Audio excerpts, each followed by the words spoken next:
This is Stang by VAT19. More specifically, this is the world's most sour soda, and this is how it tastes.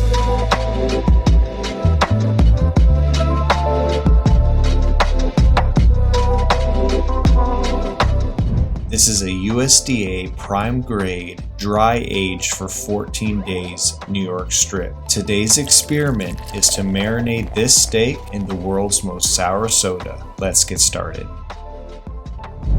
Get a little baggie out here. Put our New York strip inside.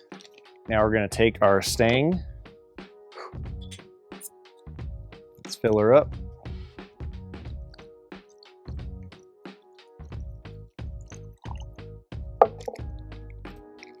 Boom. We're gonna let the Stang do its job. My wife is also worried that this is gonna completely ruin the steak, but that is why we have our backup steak. So what I'm gonna do with this one, while we're letting this marinate for 4 hours, we're going to also dry brine this steak. Very easy. We're just gonna take some salt and then coat the top. Flip this around, coat the other side.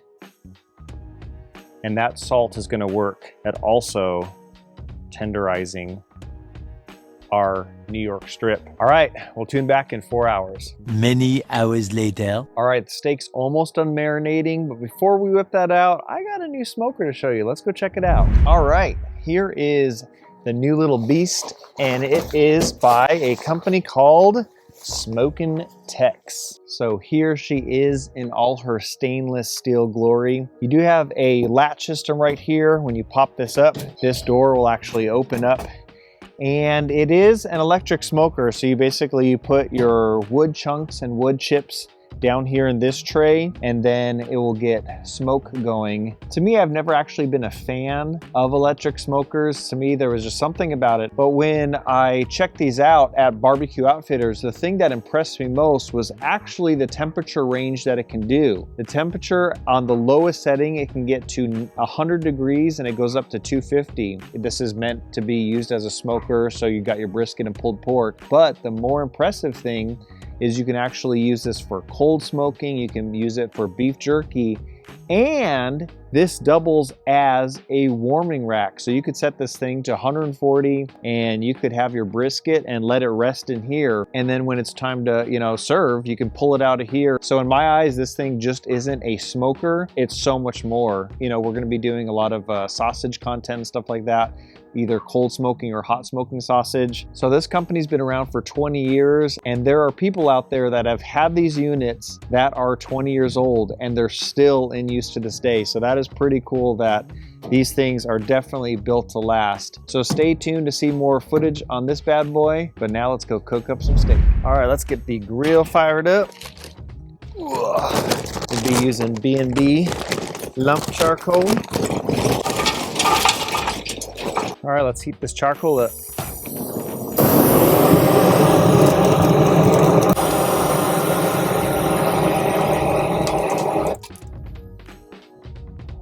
That was easy. And bank these coals to one side. This thing is so much fun to use. All right, let me get some gloves on. So we have this steak. It's been dry brining with just some salt. This one is our marinade. Would you eat a blue steak?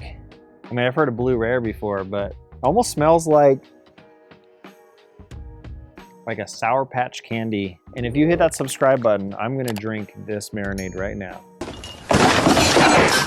All right, so let's pat down our blue steak. So I'm just patting this down right now so we can get off the excess moisture. But yeah, there is a very clear difference in these two steaks. I mean, this one obviously looks a little bit more appealing right now. With the one that's been marinating, I'm going to put some salt on it. I am not going to salt the other steak just because we already did salt brine it. And so now we are going to hit it up with some fresh cracked pepper. Our friends at Man Kitchen actually sent us this. This is called their pepper cannon.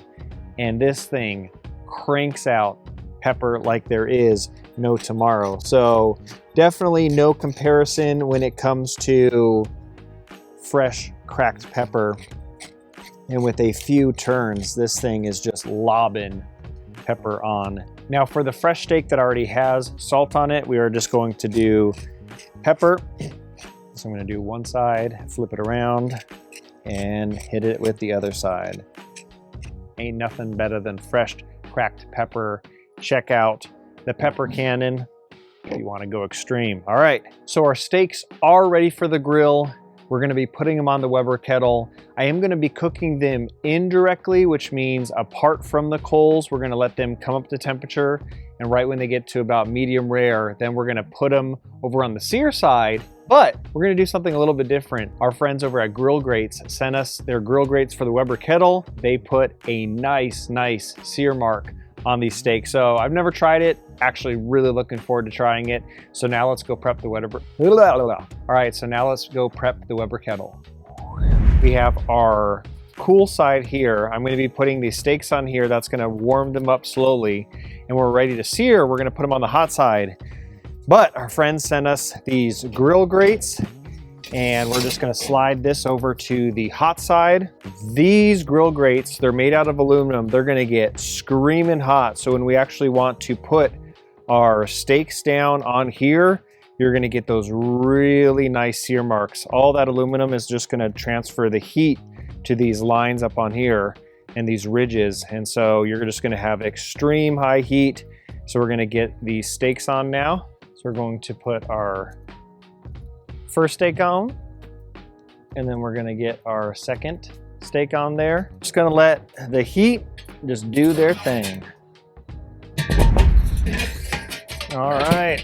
Now what I like about this for their spatula is it actually fits in between the actual grate. So it's easy to come in underneath, and some tongs that pretty much can do the exact same thing.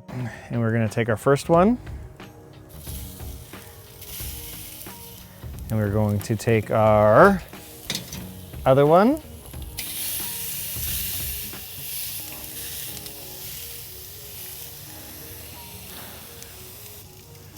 All right. Now let's cross hatch these bad boys.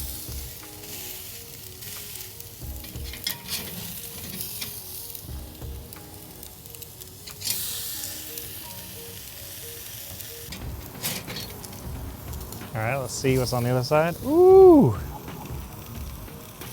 beautiful. Hot dang.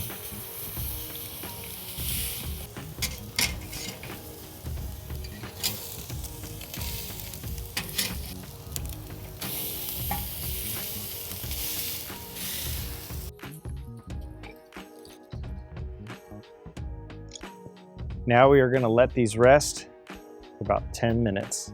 All right, these steaks are rested. Now it's time to carve in, baby. So what we're gonna do is we're gonna start with the normal steak first, and this is gonna be our test, so if you wanna grab one.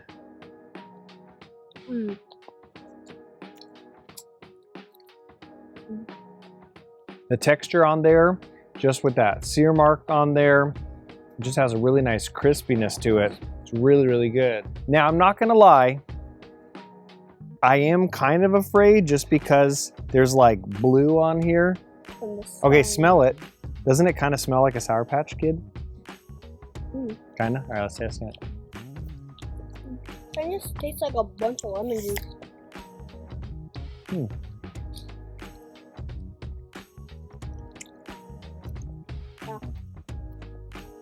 Yeah. Not your cup of tea?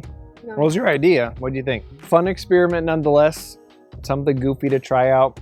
If I ever do it again, obviously, I'm not gonna use the world's most sour soda, but you know, I might try like Coca-Cola or something like that. Catch you guys on the next one, all right?